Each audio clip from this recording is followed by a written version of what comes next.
Not Another Church Movie, the latest parody to hit theaters somehow. Is it a movie pass or a movie fail? Yo, I'm Brad, the Archduke of Regal Unlimited. And the thing with parody movies is, I don't know if anybody really expects them to be good. And especially something like this. There's been one Medea movie that come out in theaters in the past 5 years. So this movie is making fun of something that is not really relevant today. And I'm not Charles Dickens. I didn't have great expectations going into this. But over the last 7 years, I've seen almost 1,200 movies in theaters. And this is by far, without a doubt, the worst wide release I have seen during that period. The writing is lazy and unimaginative. Even if you're making fun of some source material that is known for low quality writing and, leaning into certain stereotypes, doesn't give you permission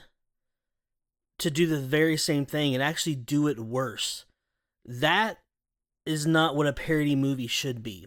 A parody movie should still work even if you're not familiar with the source material. Like, look at Austin Powers. You don't have to know anything about James Bond movies in order to get that. If your introduction to Star Wars was Spaceballs, you can still enjoy Spaceballs without knowing anything about Star Wars. And the Naked Gun movies. Those work without being familiar with old school police procedural shows. But this movie, it's just bad. The editing is horrible, the production value and the set decoration is just atrocious. And those things can be forgiven if you have a decent script, but this doesn't even have that. It has two big names attached to it, but it doesn't look like they were even on set. Their scenes look like they were recorded in front of a green screen, probably in their home studio or in a garage, and just stitched in to the rest of the movie.